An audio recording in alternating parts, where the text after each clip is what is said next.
Today is Wednesday, April 24th, the last Wednesday of the month of April 2024, and we have a number of late-breaking political headlines that we are following for you from our Atlanta News First streaming desk here in Midtown Atlanta.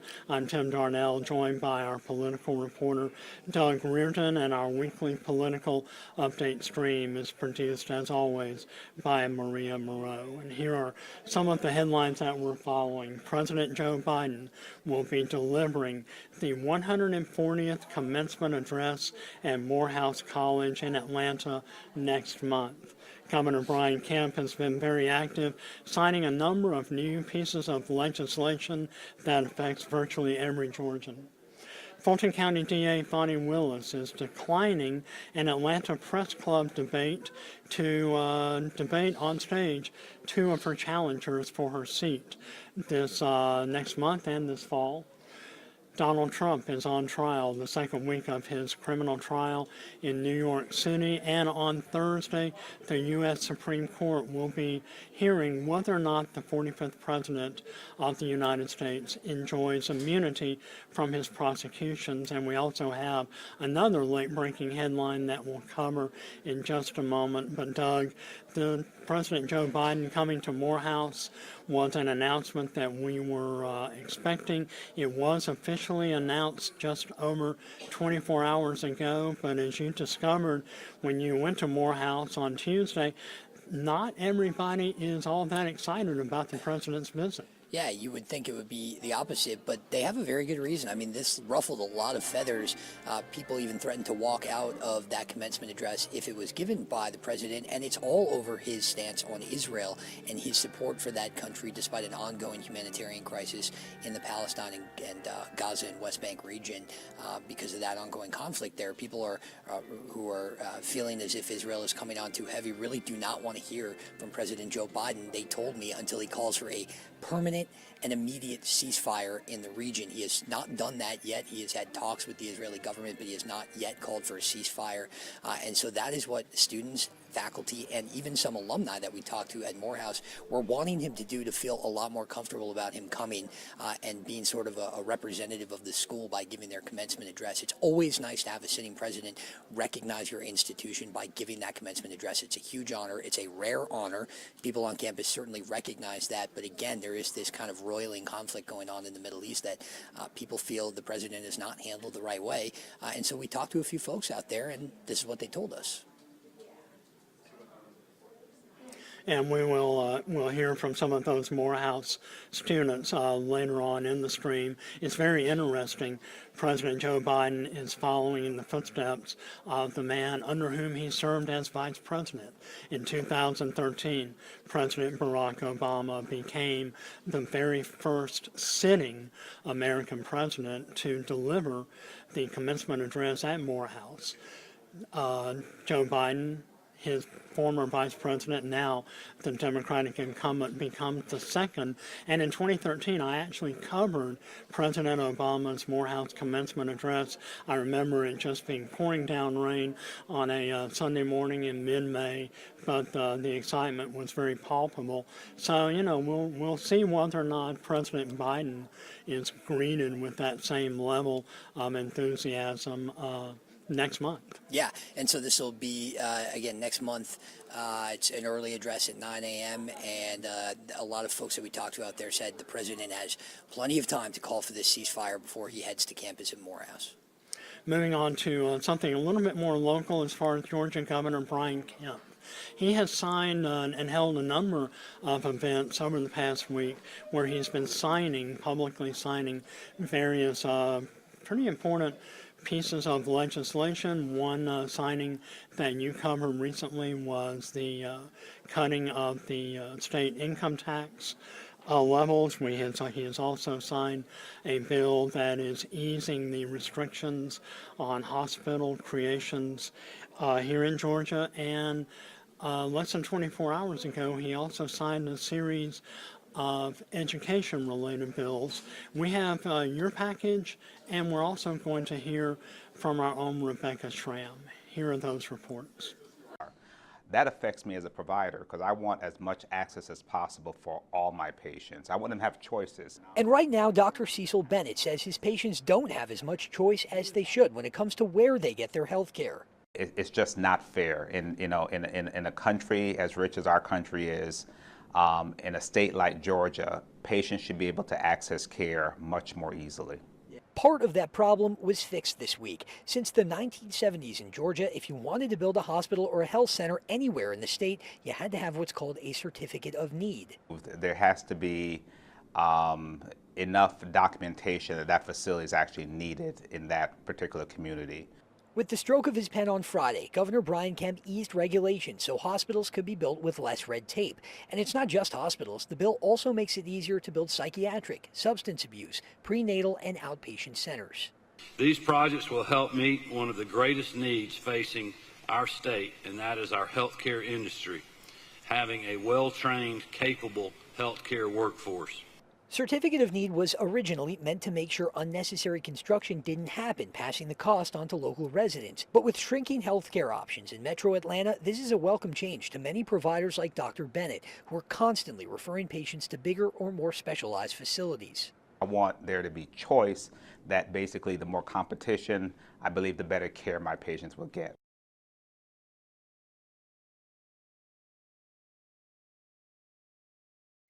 We have learned Governor Kemp will sign 7 education bills. That'll happen at Liberty Plaza, which is right across the street from the state capitol. So take a look. Among the bills he's signing is a school choice bill. It'll provide $6,500 a year for children living in school zones where schools are failing if their families choose homeschooling or private schools. Another bill the governor will sign will require schools to teach about the risks of social media. And another bill the governor will sign will identify a universal reading screener that each public school and local school system must adopt and administer. We spoke with a former teacher and parent who believes that bill could have helped her son. One of the biggest barriers to him not getting the right instruction was that no one screened him to identify that he was a struggling reader. And it wasn't until he was in 4th grade that we actually started making some impact because we were seeking private services. And that's not something that's accessible to everybody. That same bill also establishes a program with funds that teachers can use to purchase school supplies online. The bill signing ceremony is scheduled for 1 o'clock this afternoon. We will have updates for you this afternoon and evening. At the state capitol, Rebecca Schramm, Atlanta News First.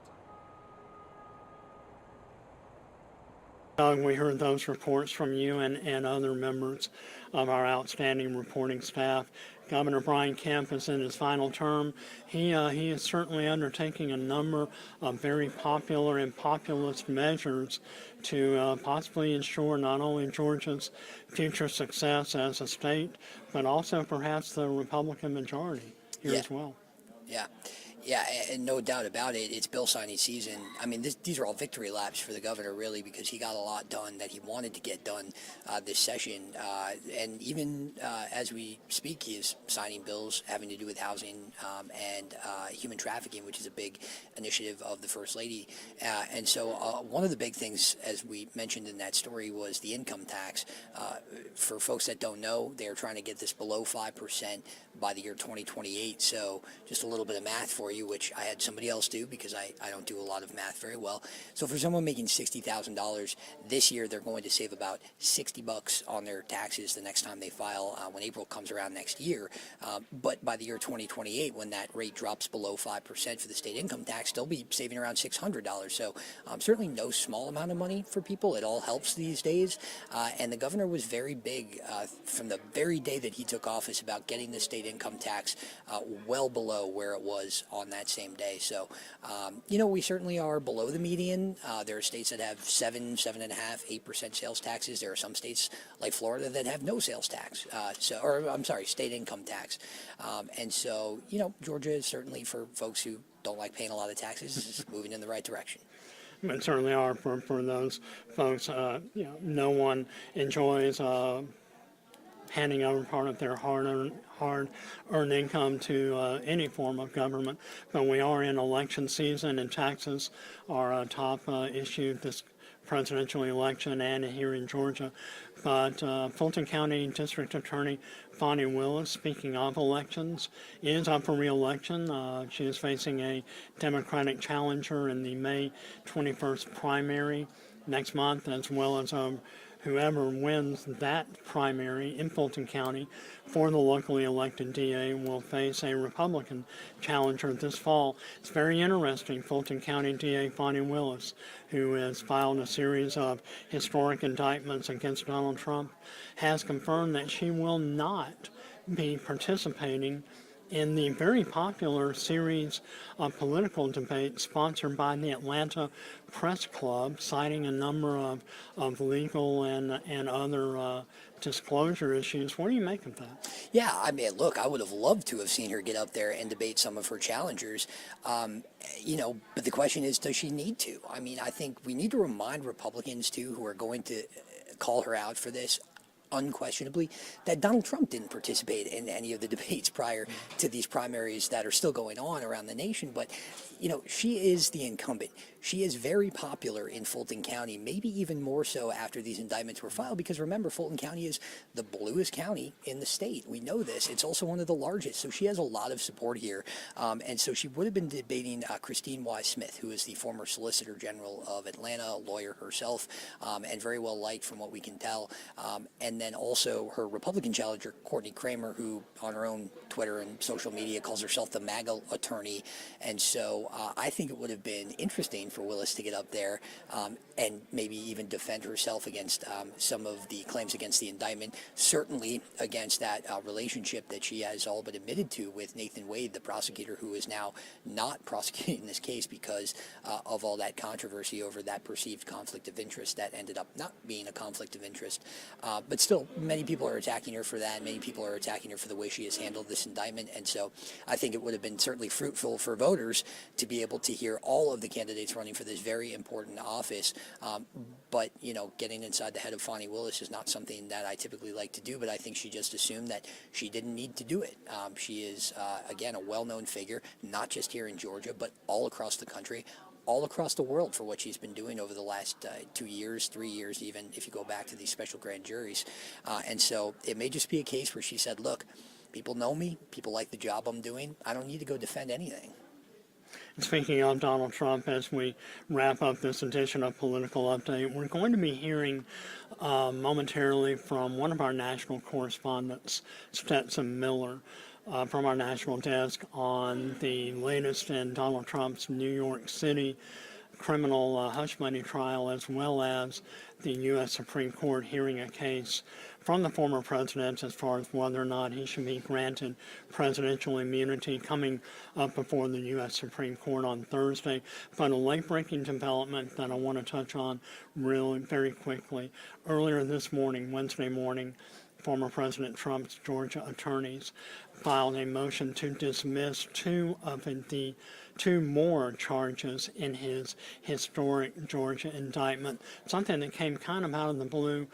Give us a little perspective on that. Yeah, well, they're trying their luck because if you think back to a couple of weeks ago, probably months ago at this point, they actually did get 2 of these charges dismissed and knocked down his number of charges in this indictment. And so, while they wait for the Supreme Court to weigh whether or not he had presidential immunity when some of these alleged acts were committed, which would all but throw out this case for Donald Trump, they're going to try and do anything they can to at least get these charges dismissed if they can't get the case dismissed, lock, stock, and barrel. And so we'll see. But I need everybody to remember that this isn't some wild, outlandish, wacky attempt to get these charges thrown out. We've seen this happen before, Donald Trump losing charges